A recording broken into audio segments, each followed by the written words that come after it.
Welcome to the Leadership Conversations podcast. I'm your host, Jono White. I'm the founder and principal consultant of Clarity. We are an Australian-based consultancy that works with leaders around the world, and our passion is to invest in people to become everything they're meant to be in order to fill the world with healthy organizations that people love to work for and customers line up to buy from. The goal of this podcast is to invest in you and your leadership. If you're just joining us for the first time, then feel free to check out consultclarity.org. That's our website, consultclarity.org. We have so many free resources on there, the most popular being our 7 Questions on Leadership series. We've had more than 1,500 leaders from around the world in all different sectors give their in-depth answers on leadership, what books they love, what they found most challenging, the most meaningful stories, how they structure their time through the day. That's free, so go and check it out.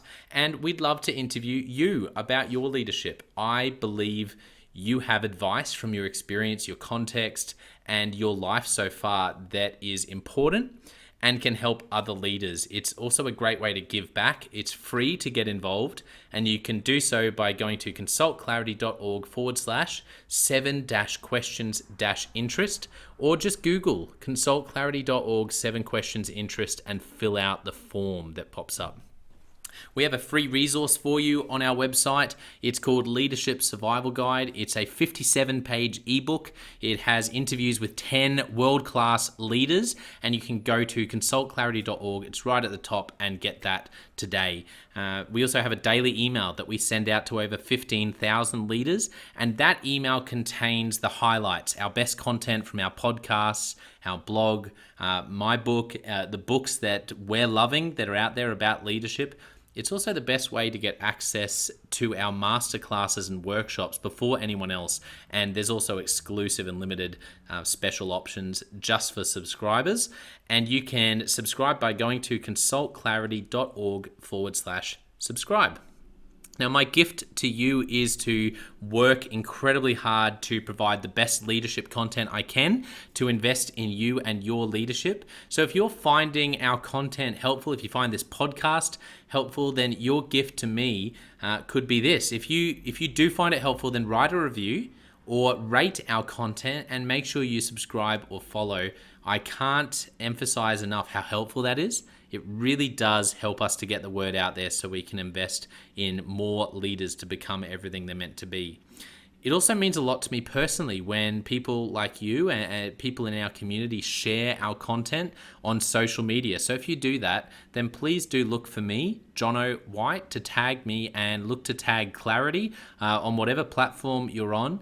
And our team, including me, I'm always looking to see when people have mentioned us so that I can engage with you.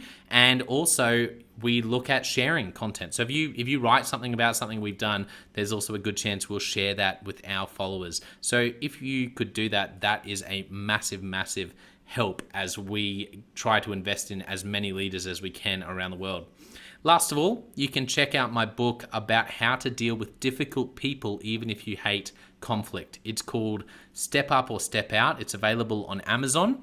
You can just look up Step Up or Step Out Jono White, or you can go to store.consultclarity.org/book and check it out there. I have coached leader after leader after leader, and in more than 50% of the sessions, this topic comes up. How do I deal with this person? I'm finding it really difficult, and I just want to find a way that doesn't blow up to just to have a difficult conversation, to lead them better. How do I do that? There's a 3-step process that I outline in this book that I believe can help you.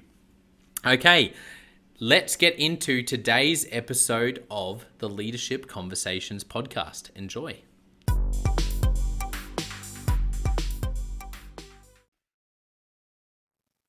Welcome to another episode of the Leadership Conversations podcast. Today's guest is Dr. Bob Nelson. Bob is the president of Nelson Motivation, Inc., and he is considered the leading advocate for employee recognition and engagement worldwide. He has sold over 5 million books on those topics, including 1,501 Ways to Reward Employees, the 1,001 Rewards and Recognition Fieldbook, 1,001 Ways to Energize Employees, the Management Bible, 1,001 Ways to Engage Employees, and his latest book, Work Made Fun Gets Done: Easy Ways to Boost Energy, Morale, and Results, which I'm so excited to chat a little bit about today. Dr. Bob has been featured extensively in the national and international media, including the New York Times, the Wall Street Journal, CNN, CBS 60 Minutes, MSNBC, ABC, PBS, and NPR, about how best to motivate today's employees. He has presented on 6 continents and worked with 80% of the Fortune 500 companies. Welcome, Bob. Thank you. Thank you for having me. So the question that everyone must have, based on what I just read out, is when are you planning to do a workshop on Antarctica? Is that the last right. continent left for you? There you go. Yes, I'm actually told that if people make it there, they'll get the group together that you can talk to them, so you can say you did. Yeah, you should. I'm sure they've got. I've I'm talked to sure a they few need. people that have done that. So It's probably quite difficult to engage people in such a climate when you've got weeks and weeks of nighttime and darkness. So at different times of the year, or is it always light there? I don't know. But anyway, that's one. So if you plan that recognition can go back to. I first had the idea on John O. White's Leadership Conversations podcast. that's No, right. but To make a full sweep of the world. Yes. yeah. In all seriousness, it's wonderful to have you on the podcast. To start off, even though I read, I just told listeners a little bit about you, but can you give everyone a bit of a window into your world right now, in terms of where you're based, Bob, and what a day in your life looks like right now? Sure. I'm based in San Diego, California, which is the southernmost spot on the West Coast next to Mexico. And it's everybody's drawn here by the weather. It's the most temperate climate on Earth, and we love it. And right now is a beautiful day here on February 7th. So I know there's a lot of bad weather in the U.S. on the eastern seaboard and throughout the South, but we've and we have our days, but today's a beautiful day. I've been here 30 years and plus, and my typical day, boy, let me think. Working from home, so that's probably isn't new to a lot of people. I have I've make I had a client call today, and so I do consulting, and so it's calls and follow up on calls and preparation for calls, and then I do a lot of speaking and more so webinars during the pandemic. So I've got several in the hopper coming up in the next few weeks, in particular for Employee Appreciation Day, which is the first week of March, the first Friday in March. So March 4th this year is Employee Appreciation Day, Wow. which is a day I created actually 27 years ago. Really? So it's kind of fun to see that it's widely celebrated even throughout the world. And so I initially did that as a twofold. One, I guess the promotional aspect. I had a new book coming out at that time called 1,001 Ways to Reward Employees, which is based on my doctoral dissertation. And then also just basically I wanted to give employers a reminder that, it's not that hard to thank people and it's really important to them. So, I should be doing this all the time, but have a day here where at least we're reminding you that to make sure you thank people when they do a good job. Can't get much easier than that. Doesn't cost any money, yet only 12% of employees they get meaningful recognition and thanks from where they work. Wow.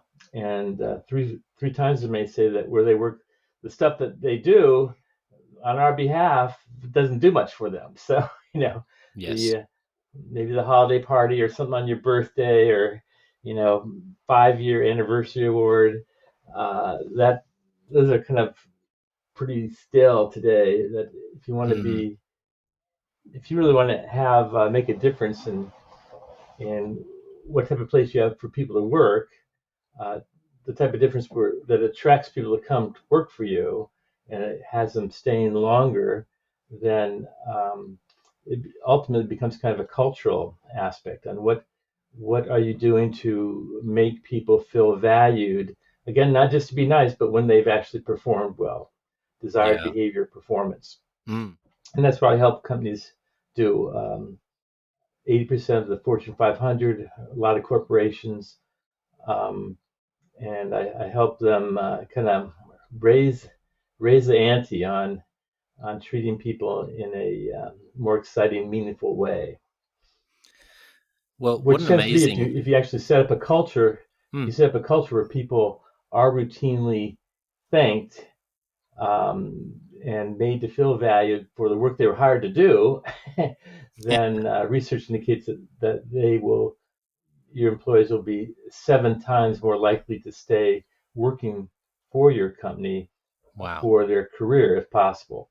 So some pretty powerful results um, on a no cost behavioral activity that every manager, every leader can do and should do. Absolutely. I think you're doing incredibly important work, and I think it's amazing legacy work because at the end of the day, what's what's most important for all of us, or what we remember, which is why I love doing this podcast. What do people remember? What do they always look back at? It's always moments where someone invested in them. It's very rarely a work skill project achievement related. It's a person to person, and that recognition and that valuing people and helping translate that is is incredible that you've really committed your life to that. And I'd love to segue to find out a bit more about you for listeners. So I would love for you to share some of your story, Bob. Some of those moments, you can feel free to go back to childhood, as far as you want. What are some of the moments that really shaped you becoming the leader uh, in this space, but also just the person you are today? Well, person I am today, I guess John Lennon said, "Life is what happens when you're making other plans," and I think I've growing up. When I was young, I wanted to be a minister, and I went to a religious school, so that probably planted that idea. And then I had my dad was in the military, in the Air Force, career officer. And at one point, I wanted to take after dad, and he said, "No, you don't want to do that." And I mentioned being a politician. I mean, I don't want to do that either. So, I, along the way, I've been blessed to have worked with some great mentors. One of which I contacted out of the blue, and he ended up hiring me. Dr. Ken Blanchard. He wrote the One Minute Manager, which Yeah. has sold 15 million copies, and I worked with him for over a decade, and I was able to get my PhD with working with Dr. Peter Drucker, who's considered the father of modern management. He's now passed on, but he was a big influence to me, and I'm currently a personal coach for Dr. Marshall Goldsmith, who's the number one ranked executive coach in the world. So, and Wow. he, and I knew him, and he asked me to be his coach, and I thought he was joking. And he said, "No, I'm very serious." And so, okay, so I've That's incredible. learned a lot from each of them, and hopefully help to push forward some of their learnings that I've learned from those people as well. That's that's a list of incredible people that you've been able to spend time with. When you were younger, you talked about wanting to be a minister.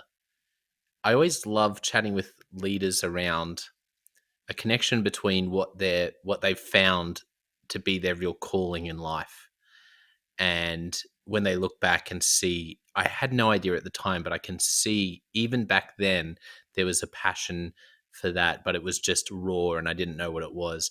It Is there anything like that? Are there any stories for you from when you were growing up or as a teenager or even a bit older where you look back and you see a passion for what you're doing now, particularly in that space of valuing people in the workplace or Yes. just around leadership? Anything Uh, that comes to mind? yes. Well, I did want to the proverbial help others, but I think a fundamental notion on my journey. I remember when I was in high school, and then taking an English class and literature class, and the my teacher was passing out papers and stopped at my desk and waved my paper in front of over her head, said best paper I've had in 5 classes. And I was like, I was embarrassed, and I went back and I reread this paper. What did she see in it? you know and so I got some messaging early on that I could write, which is basically organized thinking, but scary. It's Writing is a hard thing to do for me anyway. That because you're going to put what's in your head and lay it out for other people to criticize or laugh at, and so it takes a lot of. It's hard to do. And Yeah. yet somehow I've managed to do 31 books. So I keep coming back to it like a moth to a flame, I guess. But it's great to have. It's a lot of work, but it's great to have published, because then you have something packaged, that represents what you believe. And I've made a point on my books and writings to travel in real examples. It's a light on theories and abstract stuff, and here's what it looks like. Here's what this company does. So I travel in best practices and real life examples that I've gotten from managers, from my Yeah. research, and from consulting, and from talking to them. And that's exciting to have be able to pass on basically ideas that people hadn't heard of. Like I'll give you one. I'll give you one I just did. I had a consulting call earlier today, and I Yeah. worked with this company. It's a great company, and they're trying to improve their ability to attract and retain talent in very difficult times. There's a huge shortage worldwide of skilled labor, and it's acute in many industries. And so and they're dealing with several of those. It's just you know and the answer isn't just more money. They're already paying people way above industry average to attract them and to hold on to them, and Mm. they're looking for more. What else can we do? And well, I got a lot of ideas. And so I gave them, I hear what they're doing, and then it's easy for me to see, where they have holes. And so they had like a referral bonus for recruiting, and that's nice. I go, well, and another thing you might consider doing to augment that.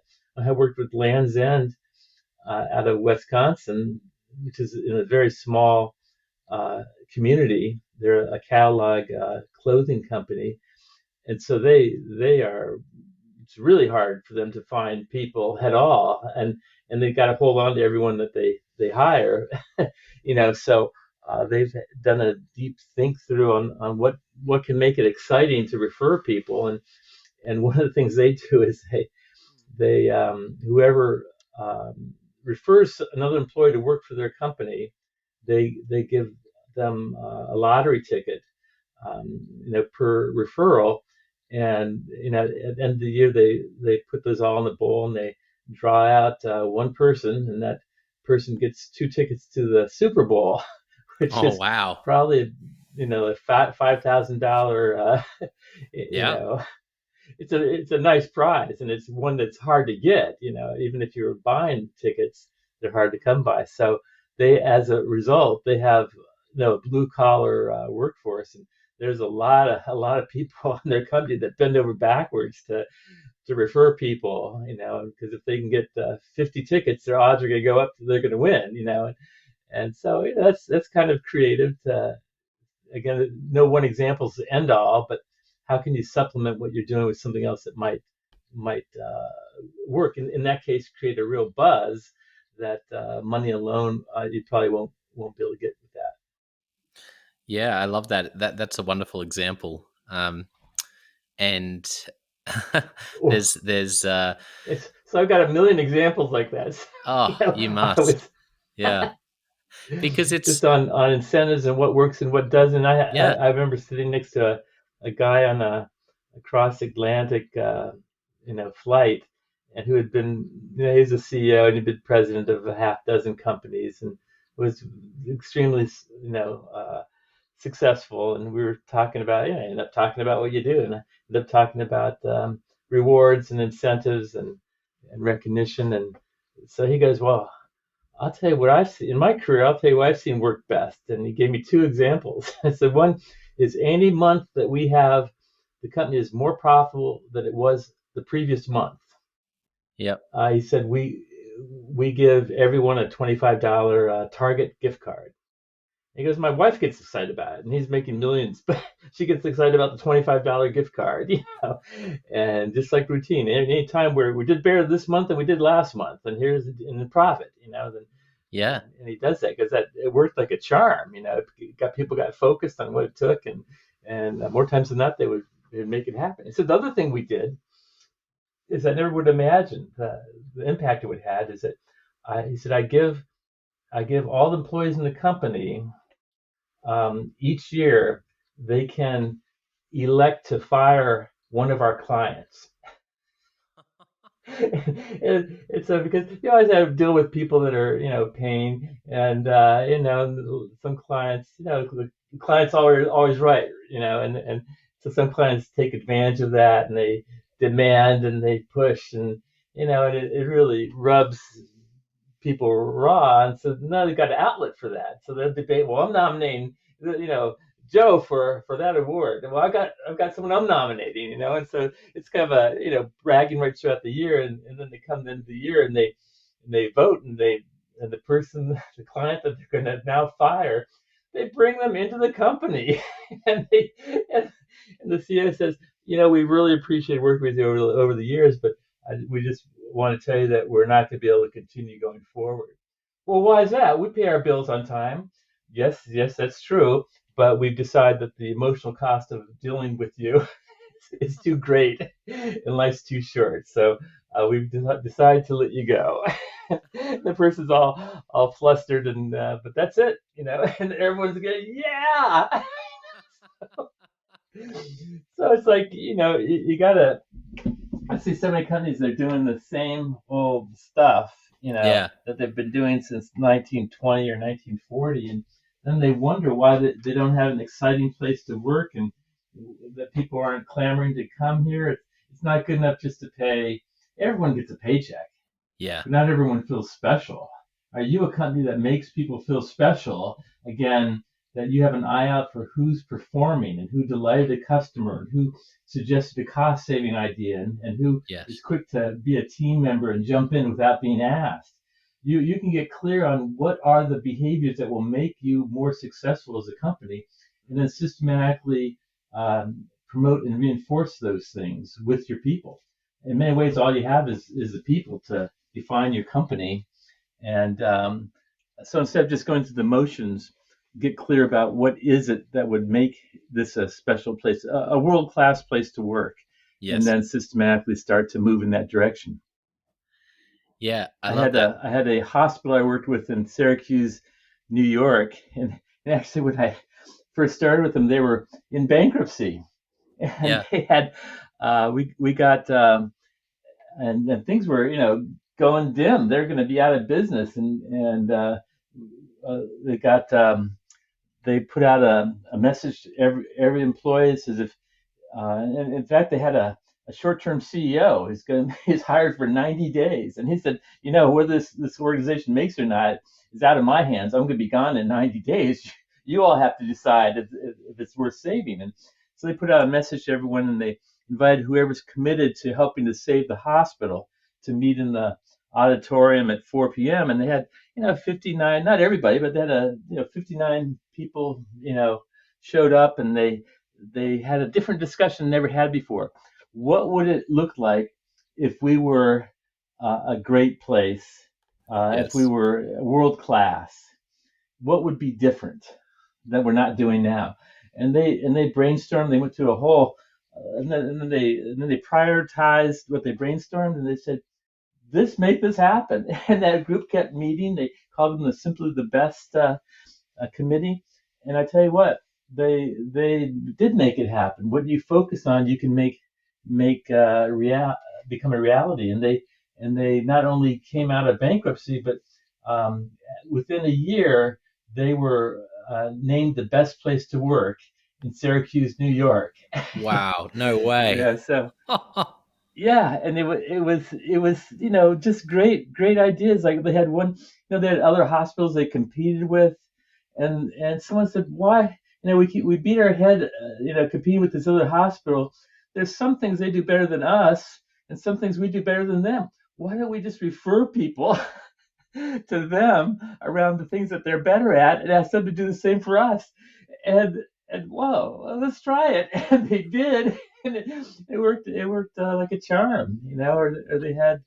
It was just stuff like that, or employees that would never felt valued or considered something. They said, whoever has a idea for how we can save money, we'd like to hear it. And if you're sincere about it, well, people did have ideas, and instead of what happens in most companies, you put it in a suggestion box that's never opened. They actually had people that took it seriously and Yeah. talked to them, and started implementing these ideas that one by one, made sense, and saved money here and better service there, and streamlined the process over here. And pretty soon there, it's a more exciting place to work, partly because the people that are working there are changing it as we go.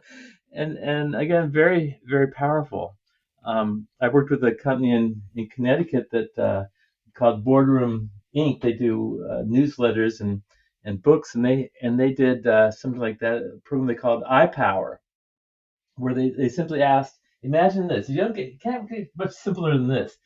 They asked everyone that worked in the company to turn in 2 ideas each week for how we can improve things around here.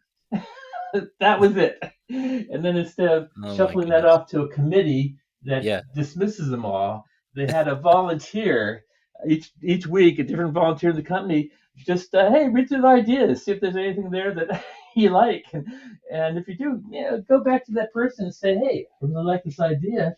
You should really do this one. Let me know if I can help you. And so they just turned it around. Instead of going from year to year and they had, a few, 2 or 3 ideas, they had all of a sudden thousands of ideas. They didn't implement all of them, but they implemented a lot of them, and a whole lot of them. And it had a huge impact on everything from hiring to, I guess one of the biggest tales is they improved their revenues fivefold in a 3-year period just from doing that, just by asking everyone to Wow. to submit 2 things a week, fivefold increase in their revenues. So so change doesn't have to be hard. It doesn't. It could sometimes it could be just very simple, but you hold to it. You do a Yes. simple thing, and then they had to do, to be, transparent. They had to have a couple tries at it. It didn't work out the first time, so they go, well, that didn't work. What did we learn from this? Do it again. And so it took a couple tries to get up and running, and then they couldn't turn it off. It was just it was so successful that they, after a year or two, they said, we've got to share the wealth on this with everyone because they're making it happen. So they started a gain sharing that each quarter, all the money they made from the ideas that employees submitted, they divided it up and gave it back to people. And the only requirement to get in on gain sharing was that you had to actually be someone that's continuing to submit new ideas, because that's where it's coming from. And so just wildly successful. I give you just a quick example, because there's just, you do that and you get these just unbelievable simple ideas that no one seemed to have ever thought of. This is a company that, again, their newsletters, and they have these hardbound books that they do. And Yeah. one of their shipping clerks is an hourly paid, minimum wage type employee in the shipping department. One of their two suggestions, just 1 week, said, next time we print this book that we send out a lot of copies of, if we have the printer trim the paper size, he calculated less than a 16th of an inch, we'd save some money on postage. And they go, wow, is he right? And they cut up a book. He's right. They made that simple change. In the first year, they saved $500,000 in postage. The CEO of the company, Marty Edelson, told me, he said, Bob, I've worked in direct mail for 27 years. I didn't even know there was a fourth-class postal rate. But to the kid that's staring at the shipping chart day in and day out, he knew there was. If we can find a way to get into his head and see what he sees and act on it, that's the benefit we have to store. So that kid became a hero in their culture, and so it goes, and that maybe just doing that one thing would then spark, three other people to have a new idea that they never thought of before.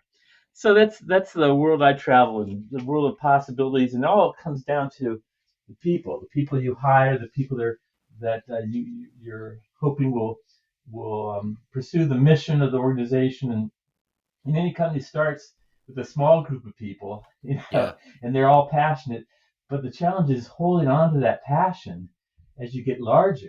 And all of a sudden, there's maybe more people than the founders even know, and no one even sees the founders or the president or the executives anymore. And what's going to carry everyone else to feel like this is worth showing up to work? It's got to be more than just the paycheck. Absolutely. It's so simple. And what I hear there reminds me of that, Jim Collins' idea of the flywheel, that if you can just engage your people, and then actually what I love about that story of the volunteer is just going through it, forget a committee. They just come back and they say, this is really good. I think you should do this. And there's some sort of reinforcement where it actually, you reinforce it by actually reading it, by actually doing something about it, and then by rewarding it when it works. Then that fuels the whole system, and it just starts turning. And like you said, you can't turn it off. Yes, it becomes a self-fulfilling prophecy because people get excited about it, and then you bring in the reinforcement of having them make more as a result. It's usually, when companies are humming and very competitive, that they can pay people better. You take in the airline industry, in America, Southwest Airlines has been consistently the most profitable airline for the last 30 years. Well, part of they're also a great place to work, and they have a lot of fun at work, and so because they're successful, because of the people they have, they're able to pay them better and give them better benefits. That means they can attract talent and hold on to the longer. So it's a self-fulfilling prophecy. So what do you see as the biggest challenge for leaders in, today to do this? What do you see as holding people back? When you go in, what's the lever? What's the thing that you find again and again you're having to help people have a shift of perspective or change? Well, there's blind spots. People are, they're focused on the goals they have, which often the financial goals, or, so there's blind spots. So a big one I see is that every time I've ever worked with always feels that they know what's important to their people and what they want. And, I'll initially talk to the organization about what they're doing to recognize people and make them feel valued. And they'll go on and talk about the summer picnic and what they do on people's birthdays, and here's the service awards and benefits and on and on and on. I say, well, you're doing quite a lot. I didn't hear recognition on that list. What do you mean? Well, you're reinforcing people based on presence more than anything else. They've been here 5 years, they get an award. It's their birthday, so because it's their birthday, we're gonna have a cake in the conference room for everyone that's got a birthday this month. You're not really making them feel special about performance. You're just going through the motions, and so stop doing that. Because what that leads to is, it wasn't your intent, but it leads to a culture of entitlement, where if you do stuff for people just to be nice, or because it's their birthday, or because they've been here 5 or 10 years, no matter what they did, then they get the expectation you got to do more for them, to keep me hanging around, and you'll be the opposite direction than a performance-based culture. So you want to reinforce Wow. performance. It Yeah. makes a difference to your mutual success. And as you do that, people will love working for you because they're seeing their own efforts come the fruit of their own efforts, and it will be exciting. It'll be more fun. And so there's a lot of people that don't. A lot of companies don't see that, and so having that knowledge base. And then there's also companies where I'd say leaders are they have a knowing doing gap, so they might Mm. know what's important to treat employees right, and I know that's really important. I read the 1 Minute Manager, that positive, being positive, and yet they haven't really done it much lately. And so I've talked to leaders, and they're all full of themselves on how what a great manager they are, and then you talk to their employees, and inevitably someone within a couple of minutes they go, are we talking about the same person? Because Fred never does anything. When he first got the job 3 years ago, I remember he brought in donuts, but he hasn't done it. We never see him. He never is there to help us. If anything, he's there to tell us what we messed up on. And you don't get very far managing just on the punitive, on the Yes. negative side of things. That that uh, that that drives people away from you, and it also extinguishes behavior. So then people's focus becomes more on how to, uh, you know, avoid being detected that they made a mistake. Make sure you've got an Yes. email trail to say that you had nothing to do with it. Make sure you can blame someone else, and all their energy goes into protecting that defensive, and meanwhile the customer's already left. So unfortunately, that's what ends up happening. That instead of saying, well, what could we do, Yeah. and then starting with your employees, what is it that they want, Mm. and asking that, and sometimes they might say more money. I mean, it's but if they want more money, then we have to be more successful to pay them more. So it comes back to us doing better, so we have more money Yes. to share and better benefits, and so it's a kind of a kitchen and chicken and egg thing. Where do you start? Well, start with wherever you're at and see where you have, and then what they find of value, Yes. and then once you have that clear, to give them more of that as they are successful in helping you um, be successful. So you might take so money will be in the mix, but it's rarely the end all. It's rarely the largest generation in the workforce today is the millennials. 88% of the millennials say money's not their top motivator. 88%. Wow. 76% say they'll work harder if they're challenged. If someone shows an interest in me and challenges me to do better, that's enough. I'll do better just because someone is setting me up to do it. So it's the answer isn't just money. Money's part of the mix, but very quickly, once people can pay their bills and live Mm. in a standard of living to which they're accustomed, their attention quickly goes to other things. Pride in the organization, in their work, being Mm. a member of the team, being sought out and respected by leadership, being involved in decisions, especially those that affect them and their job, and when they make a mistake, you know, instead of being quick to find fault, uh, maybe coming at it a little bit differently, and asking about what you learned from that mistake. There's a lot of managers that do not do that. Someone makes a mistake, they want to call them out and prove that they're the smartest person in the room. Yes. And meanwhile, that person is getting their resume ready to leave because you're a jerk. They don't want to work for you anymore. And how much more powerful to take a breath and say, well, I'm not sure I would have done it the same way, but what did you learn from that? That could be the best training you've had all year. I'm glad you made that mistake. Mm. Bill Gates at Microsoft, he once said that you can tell a lot about the long-term viability of any organization simply by looking at how they handle mistakes. Because if you punish people, and they're gonna bury the mistakes so they don't get in trouble. Wow. And Yeah. it's gonna take longer to, it's funny. It's just how all the ways that comes out. I had we bought a refrigerator recently, and it was, a name brand. Uh, and I won't embarrass the name brand here, but a name brand, and the salesperson, oh yeah, this is, high quality. And so we have the fridge for a couple 3 months, and we're going, gee, this freezer doesn't seem very cold. Turns out the freezer's like 40 degrees, and so we get a repairman, and I go, oh yeah, the company, yeah, they knew they had this problem with these refrigerators, and instead of fixing it in the assembly, we'll fix it in the field. Let people call in, and so Oh we my got a goodness. workman with our explains why our freezers aren't working, and by the way, it's gonna take 3 weeks to get the part. You're going, what I'll never buy from this company again. But it just makes you, you scratch your head and really, what are you thinking?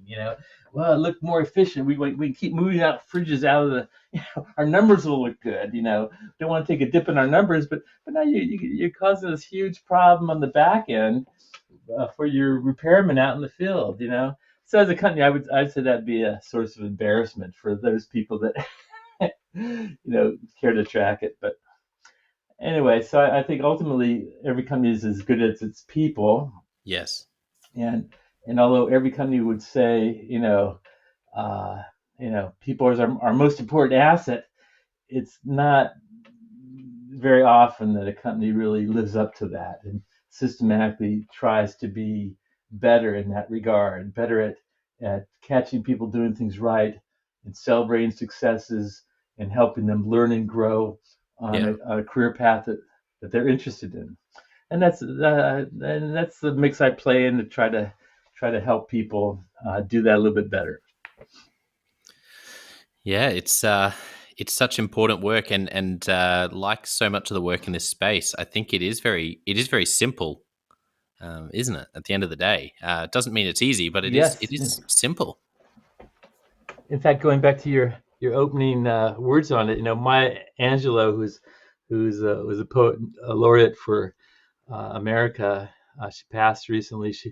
She once said, "I've learned that people will forget what you said, people will forget what you did, but people will never forget how you made them feel." And I think leadership is about how you make people feel, and are they excited to work for you, and excited to be doing the job you need them to do every day, and serving the customer.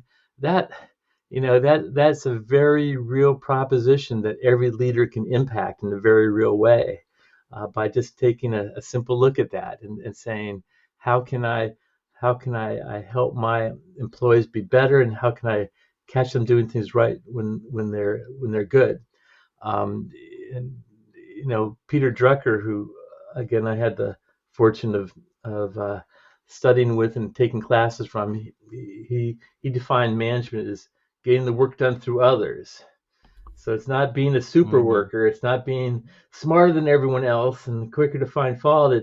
It's being there as a helper to your employees, a servant. Sometimes servant leadership, sometimes it's called. It's getting to know your people, and how can I help you do your job better, and not do it for them, but help them do their job.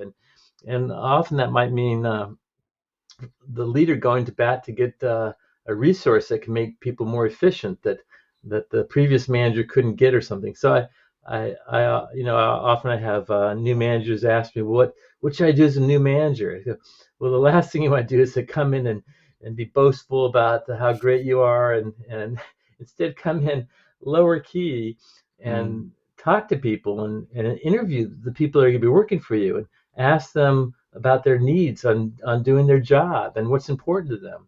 And when you hear that from everybody, look at the short list of one or two things that you could impact, and then do that. Make that happen. And if it means going back to the person that hired you and say, you put me in this job, you gotta support me in the role, or I'm not gonna be successful. And so we really need to get this software upgrade. We really need to get this, whatever it might be, and then be the leader that shook the tree and made it happen. And then your people are going to be in awe. They're going, this guy. They actually can make something happen, and it's not just a joke or someone else from corporate, but they're actually Mm. here to make our work more efficient and our meaning more valuable in the jobs we're doing. It's so Yes. it's the best business is common sense, and I find that so many times people are blind to the common sense because they get caught up in being busy or the politics or wherever it might be, and it's just reset the agenda and come at it more simply as to what if you can make a difference, what would that look like, and what would that look like with your people? Yeah, if you can make a difference, what would that look like? What would it look like with your people? I know that our leaders who are listening, who maybe some of their blind spots, they feel like they've gotten a bit of a, from hearing you tell some of these stories, maybe they feel like they're getting a glimpse of some of their blind spots. What would be if they paid you to come and sit down over a cup of coffee with them and chat with them about this? What would be sort of the main piece of advice on where to start for a leader who really knows they've got a lot of work to do in this You, area? well, you got to start with the people. So you got to any assumption you have about your people, you got to stop and check those out. And so I worked with one corporation recently, and one of the first things, I saw what information they had, and that was useful. But I said, I really would recommend that we do some focus groups there's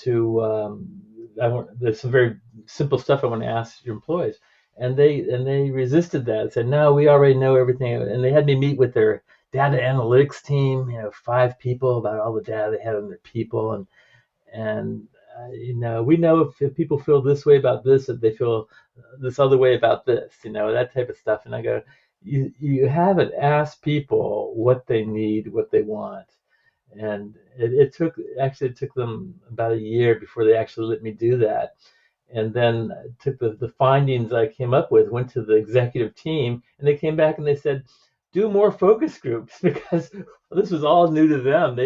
They had no idea. Wow. It was hard to believe that their people said these things. They thought that they were a better place to work than the evidence presented. They thought because they paid Yes. people well or above industry average and they had promotional opportunities and it was a well-known company that was good enough. And eh, it really wasn't.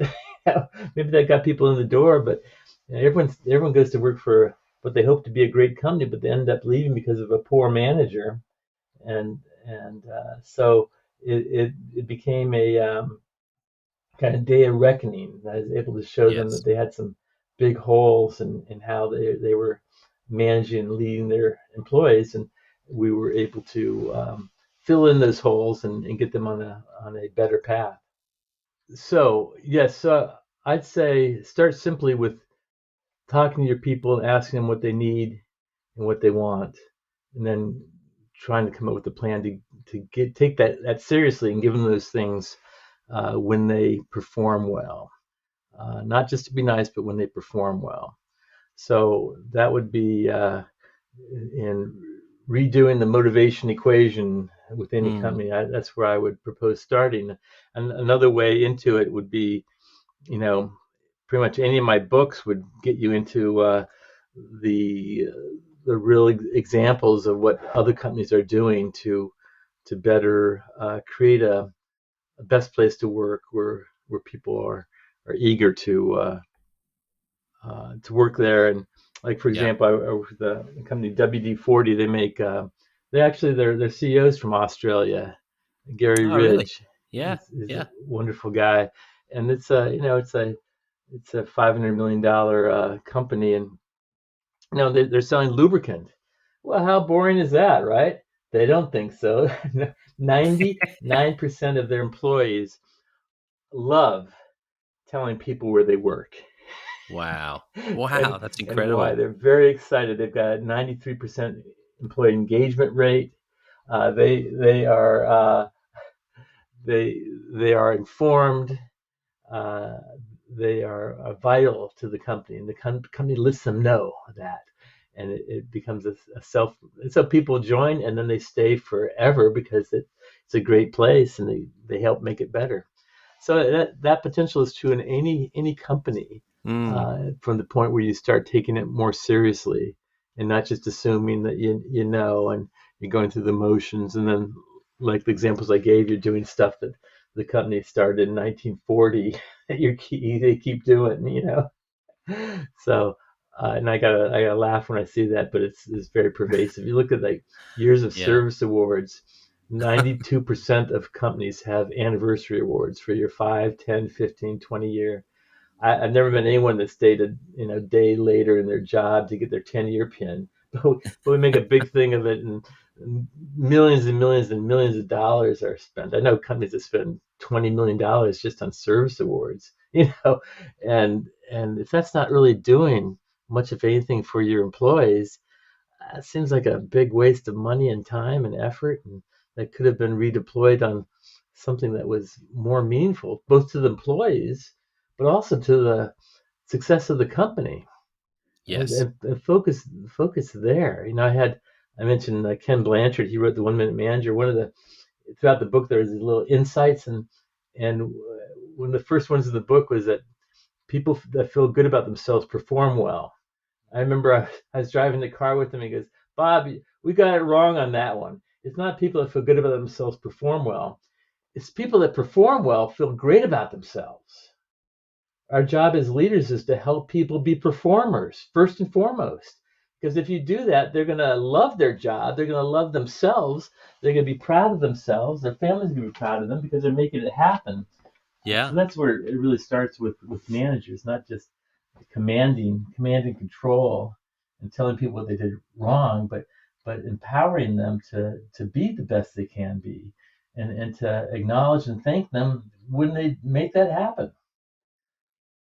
That's yeah, that's incredible advice. I love that perspective that people when people perform well, they feel good about themselves. So how can we help them perform well, and also sometimes just know how well they are performing or not? That's something I've seen some Well, organizations. always, Yeah, just starting there. yeah, always knowing that, always having an eye to how are they doing, and which means that the manager's got to be, you know, got to be on the lookout for it. And if they don't, if they don't work person with the person, they've got to have good, you know, a good system to hear when things have gone Yes. well, how to get involved. And you take, someone like Jack Welch, who created 8 or 9 billion dollars of value at GE.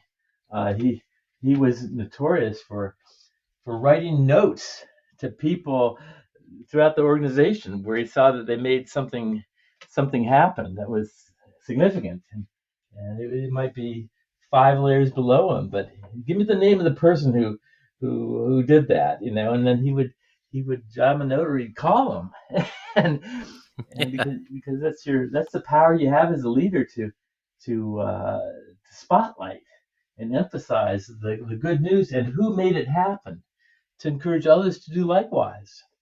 That's what management is all about. And a lot of times that gets lost to leaders, that they get into a power trip or an ego trip, and you know that they're the person in charge kind of thing, and that's Yeah. unfortunate, because I think that's far less effective. I love what you said. Something that's really stuck with me from this conversation was when you talked about listing the behaviors you want to see. And I know I've found Patrick Lencioni's work um, around values really interesting in this way. And I've done this exercise with a lot of teams where you actually, and it's so funny, the stuff that's so obvious that comes out for your organization. And it doesn't even have to be DNA core values, but just saying, okay, who's the walking, I like to ask teams like, who's the walking embodiment of everything good about this place? You know, who's that guy or who's that girl, who's that woman, who's that man who you just go, they are everything good about our organization, you know, and just list what are the things Yes, they yes, do.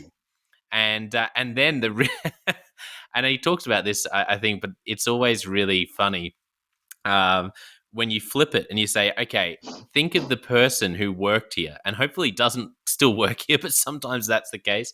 But often there'll be someone who came in and they were the opposite. They were like the personification of everything that doesn't work here. Like managed to managed to break all the unspoken rules, and hopefully they weren't a fit because everyone just goes. And it's funny how you look around the room and people just have that look on their, and they look at each other, they make eye contact, and there'll be one or two names, and it's not about, shaming that person.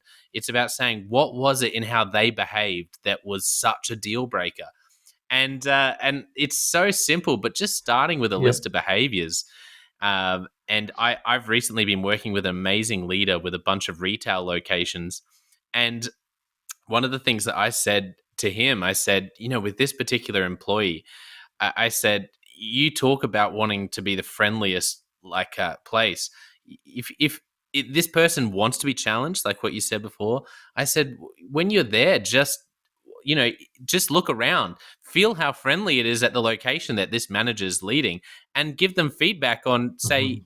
you need to let them know you want it to be the friendliest place. They don't know that. And you need to let them know whether it is or isn't. And they said, can you write that down? They thought it was, and I was like, that's just, you've Yeah. told me that that's a behavior about your locations that's really, really important. That's a game changer. Yeah. That manager needs So to know that don't have it and be a feed it back to secret. them.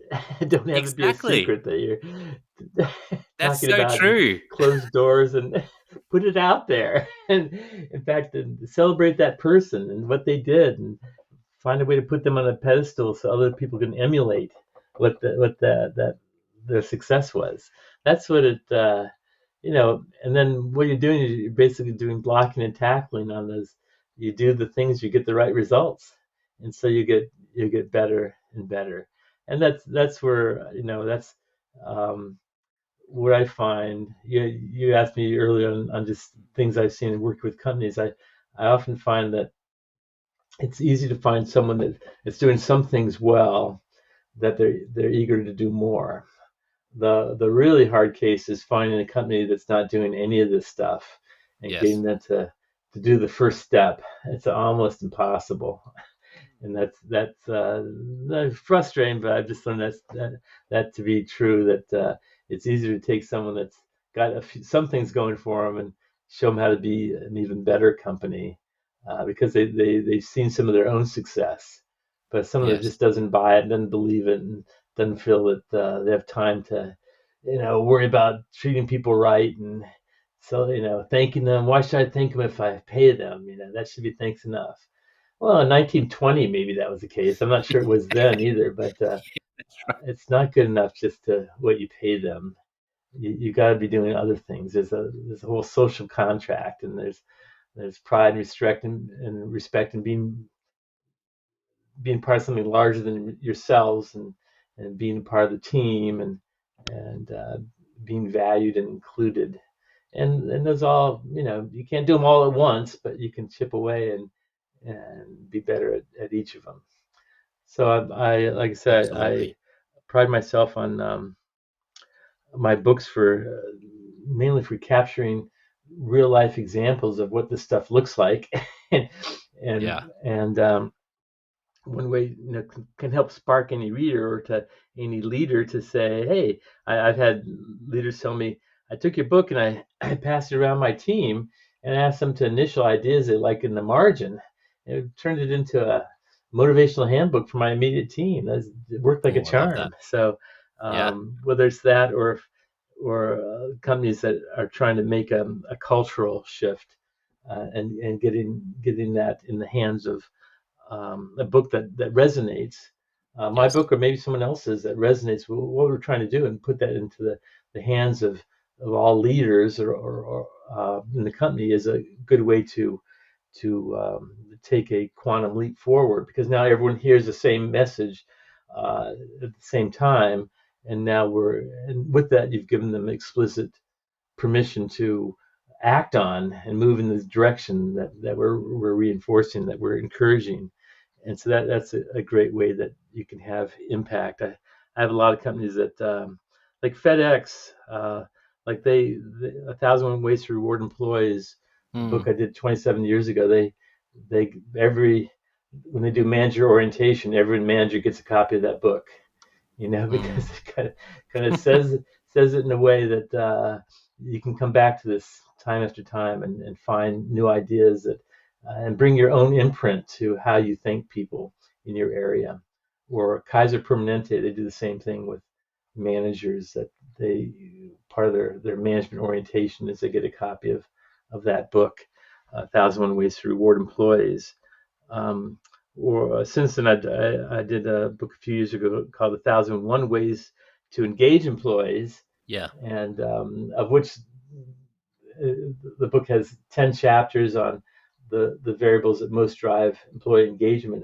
And the first chapter is all about recognition, which is what the research indicates. So that's the number one driver of engagement. And the second chapter is all about Mm, career advancement, learning and growth, and so on and so forth.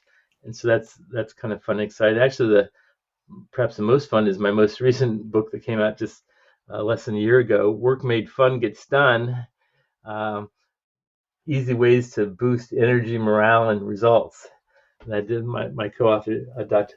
Mario Tamayo, mm, um, that I've known for 34 years, and we always have had a lot of fun working together, and we just captured what we've seen, and then we also did a lot of interviews and searching for real examples of what it means when people can make their work more fun and more meaningful.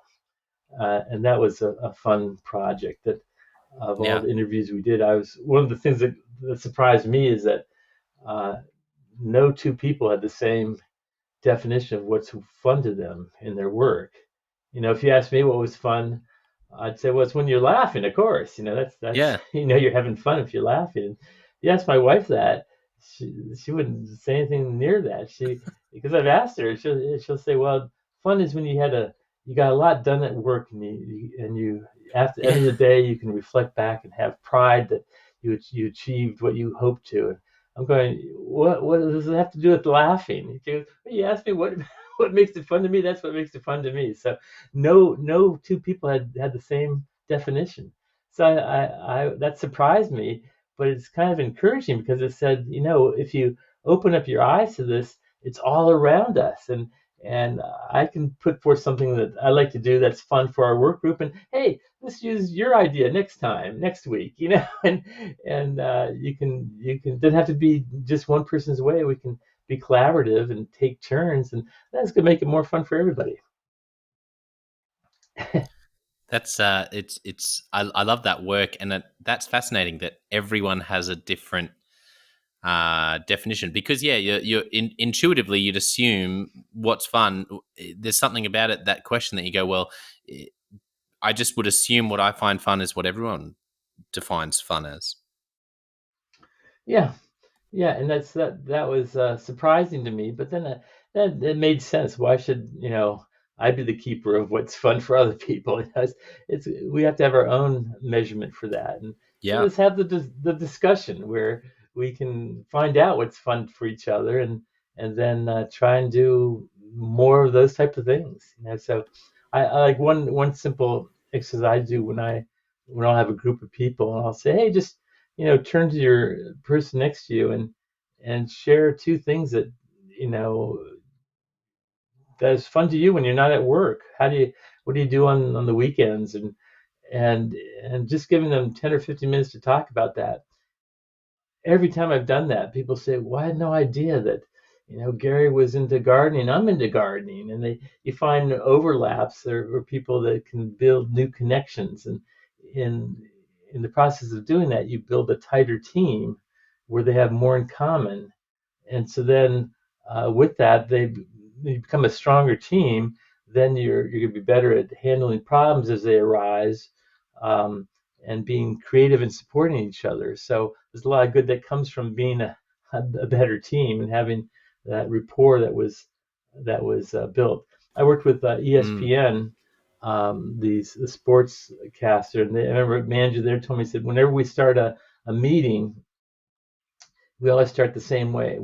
We identify as a group 5 things that are going well. 5 things, and usually it's pretty easy because we hit it pretty hard. We have a lot of good results, but Yeah. sometimes Yeah. it's not. So we don't skip that step just because it's not easy. So we're going to stay on that until we identify 5 things, and so why we do that is because that's our home room. It's our touchstone. That if we're able to affirm the Yeah. success we've had in working together, bring on the next thing, the next obstacle. We're going to make it happen there too. So it takes it takes a few minutes to do that, but it's a reminder of what we can achieve in working together.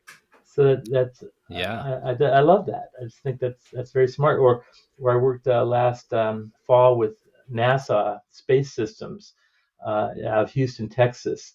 There's people that put a man on the moon. They had some big goals and they were successful. Yeah. And NASA is ranked the number one best place to work in federal government in America. 2.8 million employees in federal government, and the best agency to work for is NASA. And so they, I I could feel that just walking in the building.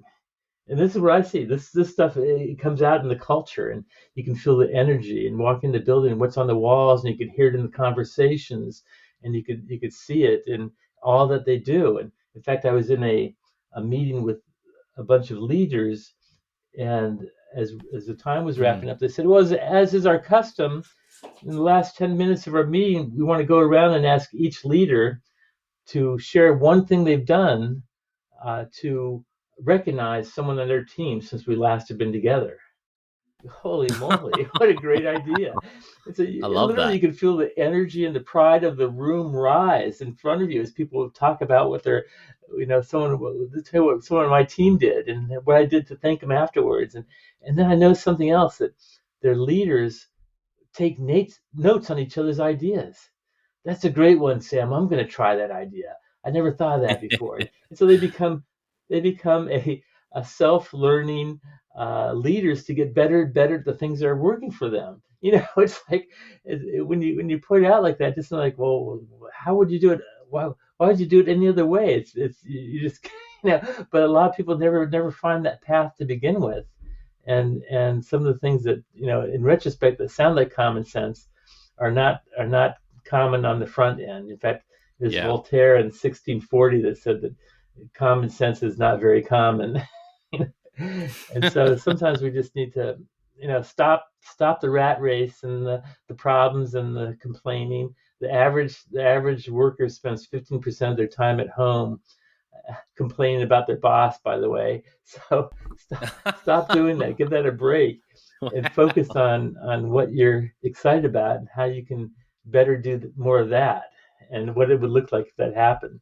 And that becomes, you know, longest journey could start on the first step, and that becomes a great way to get things Yeah. moving in a better direction, and one where people feel that they can make a difference, and feel that they're helpless and they're victim of where they're working. So that's That's what I believe. I'm sticking to it. yeah, that's great. So let me ask you. Well, firstly, this has been so great and so much fun, Bob. I'd love to invite you back for another episode down the track. It'd be great to chat and hear more stories. I've just loved Absolutely. every minute of this. Let's jump into Leadership Express. I'm just going to ask you a bunch of questions, and this is just sort of first sort of thing that comes to your mind. There's always some really interesting nuggets that come out of this. You ready? Yeah. Okay. Now we've heard about your books, which I loved. What about what is a book that you gift a lot to other people? That's maybe particularly now to go along with yours that you would say, oh, I'd be putting this book into people's hands. Well, let's see. Um, they might be not ones you've heard of before. One book that I always loved from my graduate school studies was about was called The Nature of Scientific Revolution by authors Kuhn, Yeah. Kuhn, and I loved it because what he he explained, and I found that the same to be true in organizations, is that there's um, a commonly accepted viewpoint for how things are, and then someone would see it differently, and initially they'd be chastised and condemned, and Yeah. then the way they saw it turned out to be a better model to explain the world, and that became the new reality. And over the history of scientific evolution, we're talking centuries, every one of them happened like that. Going back to Wow. Galileo, who said the world's not flat, and in his day he was a heretic, and almost burned at the stake, and yet he was turned out to be right. And so in organizations, the same thing happens. That this is the way it's always been. So the recent examples, like with working from home in the hybrid workplace, and now as the pandemic hopefully is winding down, companies are saying, well, people have to come back to work, and because that's where they were before, and that's where they got to come back. So the CEO of Morgan Stanley in New York City said, if you can go out to dinner in New York City, you can damn well come to the office and then come back to work in New York City. And it's like, well, okay then, if that's what you really believe, I guess if you pay people enough, you can make them do anything. But times have changed, and that I think people aren't going to go back to the office in the masses. 71% of the workforce went to work remotely or at home during the pandemic. Of those, 58% of those that worked from home said if they're forced to go back into a central office, they will quit. And yet, so many companies Wow. are saying, well, no, well, you got to come back to that's what before the pandemic that you were there, so you got to come back there. Well, why is that? Well, for one, we got an office building that that we built or we're leasing, and well, why don't you sublease it?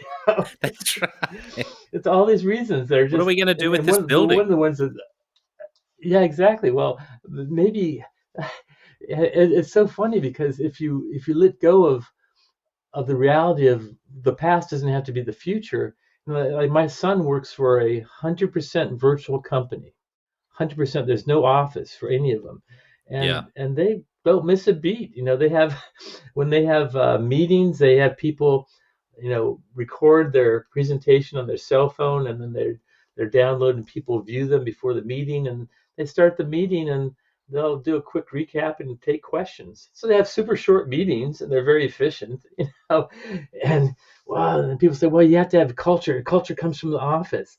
Really? Is that? I don't think that's the case. Actually, I did a research study last summer about Yeah. that. We found looking at work pride people have in their work or in their company, that there's no difference in the pride they have for their work, no matter where they're working, whether it's at home or in the office.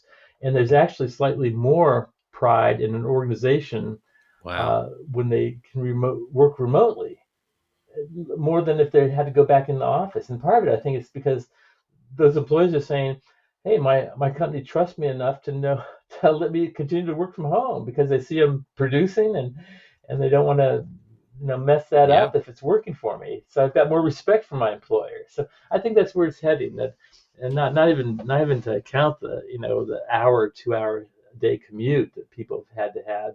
That's never coming back. I don't think the people aren't going to go back to that easily or lightly. So that's an example, I think, in today where we say, well, it's got to be this way because that's what it used to be. So I don't care Yeah. what you think, you got to come back.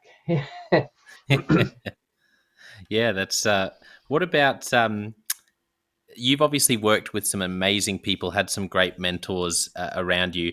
What is a great piece of advice you've received that comes to mind at some point around life or leadership? Well, in leadership, I remember my first manager when I was working for a computer company many years ago, 35, 40 years ago. Remember he gave me an assignment and he said, I could probably do this task easier than you could because I've done it many, many times, but I thought there'd be some learning for you So if I wanted to give it to you for the challenge and the learning involved in it.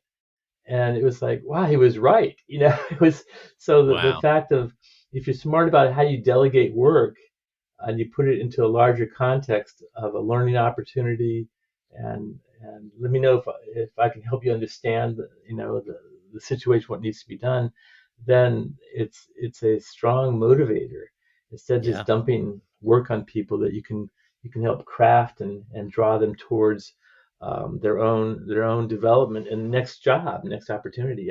My personal definition of engagement is alignment between personal aspirations and company objectives, which is, I think, very doable to happen. And the person to make it happen is every Mm, leader in their sphere of influence with the people that they're managing. How can we connect them to the needs of the company in a more meaningful way that also helps them learn and grow and moves them to their next opportunity they want to have with the company? If yeah, you do that for that's people, great. they think twice about leaving because why would Mm, I? I've got someone that's got my back here in this yeah, job, and yeah, so yeah. things are happening. That's so good. What about a movie or a TV show that really impacted you?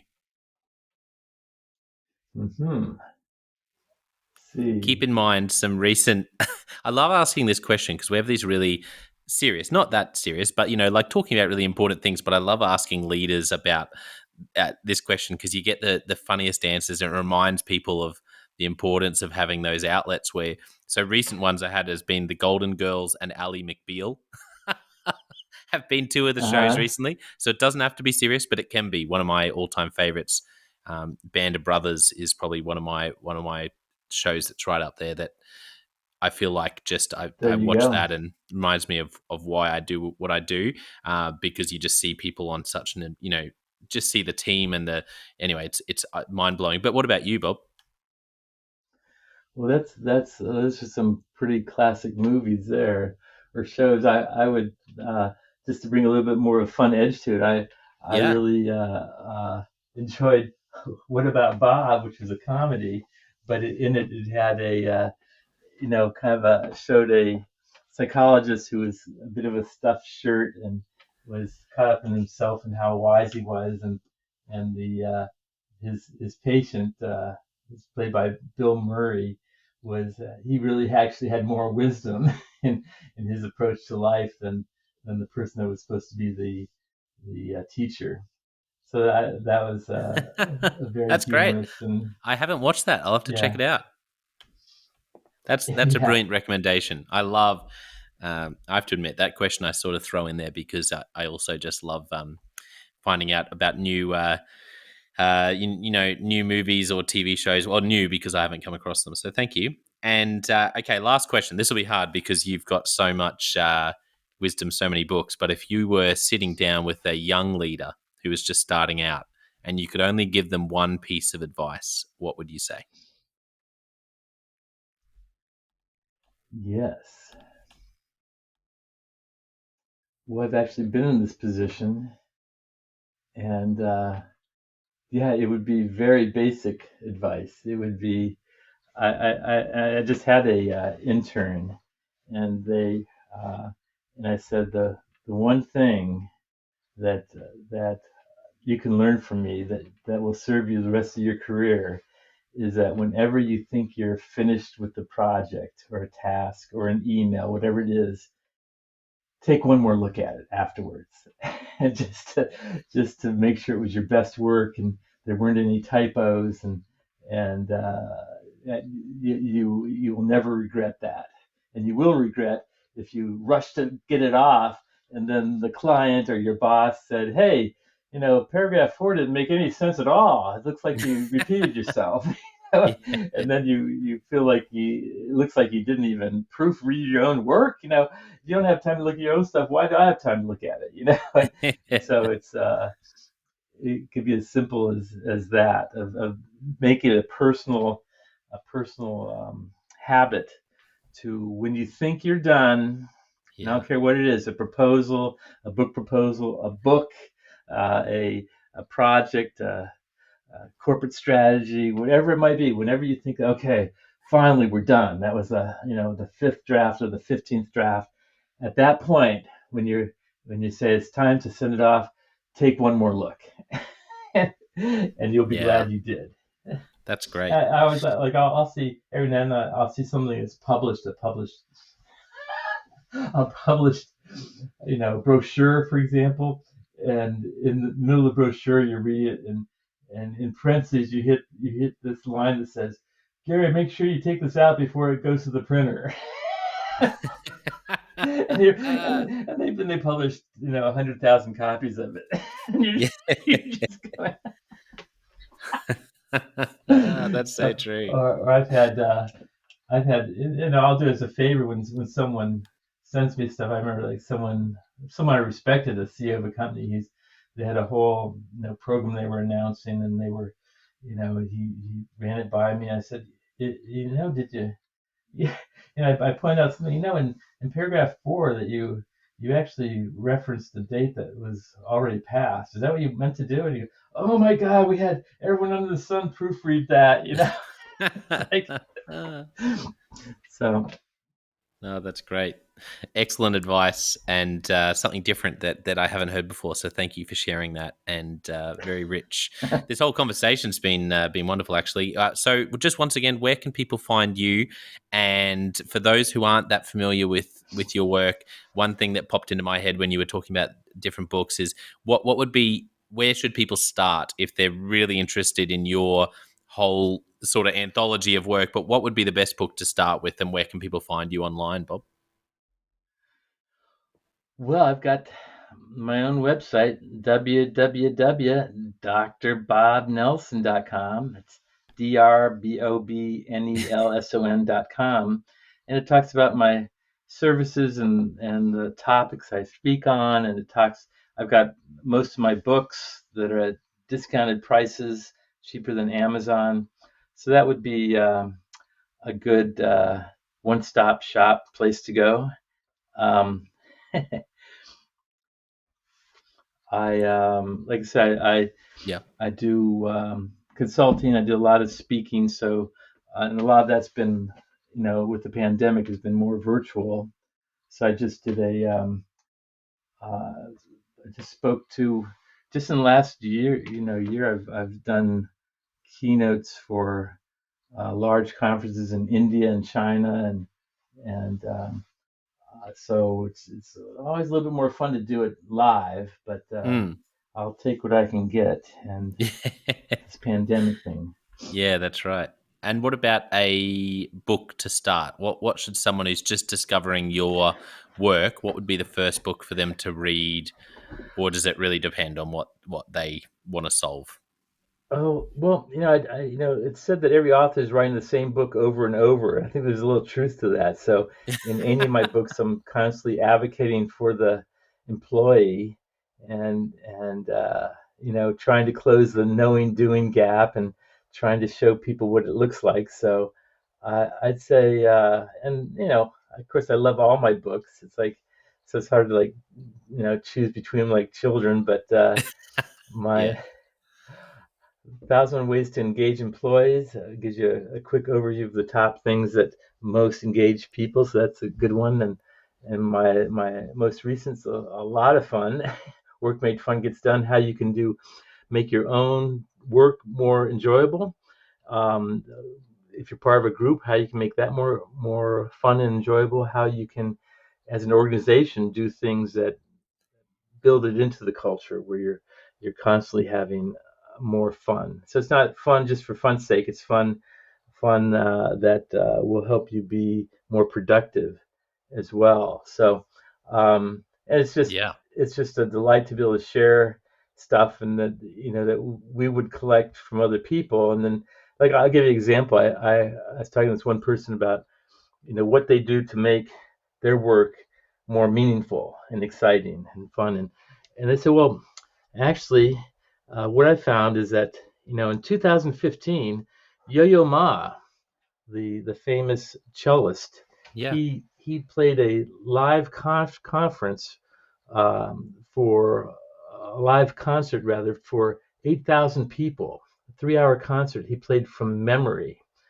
And it's on the internet. You can look it up. And she goes, I put that on when I'm doing something that's really important to me, and it just makes it go easier. I just feel as I hear the hand of Mm, God move through Yo-Yo Ma, so I feel it mm, with my own work, and it really just puts me in the flow and in the focus. And I mm. got off the phone and I tried it. I said, damn, she's right. It really did. So there you go. It's the whole, we got in that book, we got like hundreds, like 400, 500 examples of what people do to make their work more fun and meaningful. And Yeah. any one of which could work for you. Maybe not all of them will, but if that one, you find one that doesn't work, flip the page and try one on the next page. That's the Yeah, bound that's to find some things that you hadn't thought of. That's a wonderful story, and that's brilliant advice. And I think everyone can lean into that more. Well, it's we are going to have an invite. I've already mentioned.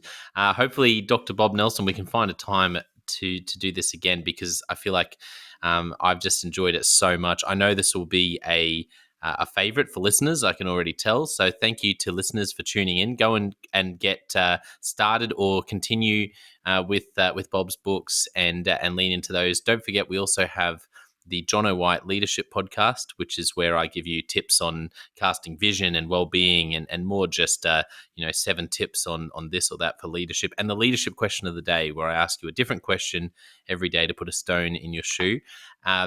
They're 2 podcasts you can also check out. But I want to finish today by saying a massive, massive thank you to Dr. Bob Nelson for coming on, for sharing so many stories, so much wisdom.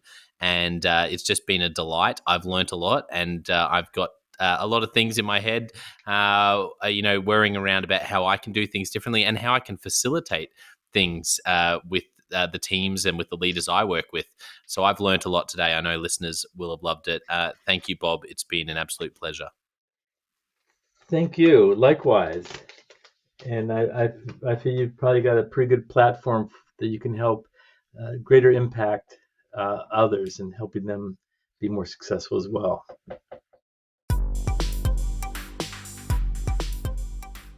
Well, I hope you enjoyed that episode of the Leadership Conversations podcast as much as I did.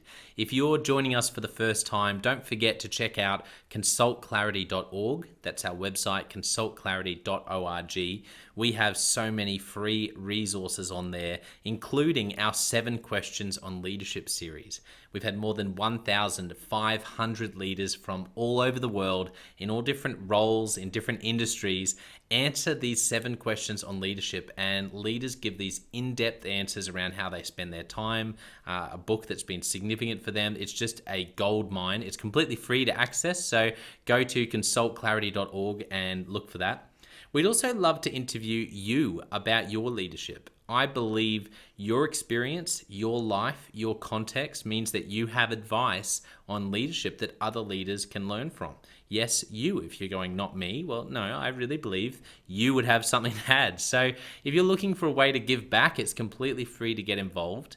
And we would love to interview you through the 7 Questions on Leadership. You just go to consultclarity.org/7-questions-interest, or Google consultclarity.org 7 questions interest and fill out the form and get involved. We have a free resource on our website called the Leadership Survival Guide. It's a 57-page ebook, 10 world-class leaders giving their thoughts on leadership, and that's completely free. It's available on our homepage, consultclarity.org, right at the top, so make sure you go and get that and download it today. And we have a free daily email that you can subscribe to. We send this out to over 15,000 leaders from around the world.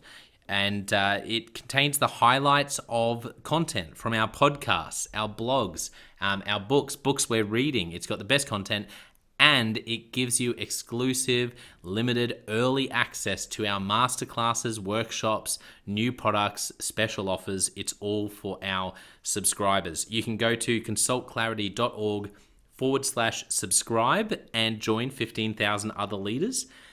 And my gift to you is to work really hard, particularly through the Leadership Conversations podcast. I have been blown away by the quality of the leaders, and I'm learning as much as anyone in doing these interviews. So I'm having a great time And my gift to you is to keep lining up the best leaders I can to invest in your leadership. Your gift to me, if you're finding this helpful, there is something that you could do that would help us out massively. And that is to write a review and to leave a rating for our podcast or wherever you're watching or listening to this. I can't tell you how much that helps us out. Also, subscribe or follow. It really does make a difference in helping us to help more leaders become everything they're meant to be. Another thing that means a lot to me personally is when I see our community share our content. So if you do share this or any other piece of content on social media, then thank you and please do that. And look for me, Jono White, or Clarity, and tag us in your post. Our team is always looking for posts to engage with from our community, and there's also a chance that we'll share your content to go beyond and share it with our followers. Last of all, you can check out my book. It's called Step Up or Step Out: How to Deal with Difficult People Even If You Hate Conflict. I wrote this book because 50% of the coaching sessions I have with leaders, this topic comes up again and again and again. And it's this idea of, how do I have this difficult conversation? How do I lead this person better when I'm finding them difficult? Or in some cases, you look and you say, I think I might be leading a difficult person. They're just quite difficult to lead, or I'm finding them quite difficult to lead. So there's a 3-step process that I unpack in Step Up or Step Out. And the amazing thing, and I've literally done this myself, and I've heard it anecdotally from other leaders as I've coached them, is that if you follow this process, you will see that person step up and change their behavior or make a decision, which is to step out some of the time. 95% of the time, people will step up or step out in just 4 weeks. And I stand by that. It's you have to read the book to understand, but I really do believe in it, and I've experienced it firsthand. It works. So you can go to Amazon, look up Step Up or Step Out Jono White, or store.consultclarity.org/book. Well, thank you so much for listening. We're going to be back with a new episode next time of the Leadership Conversations podcast. And I hope today has helped you to take another step towards becoming the leader you're meant to be. See you next time.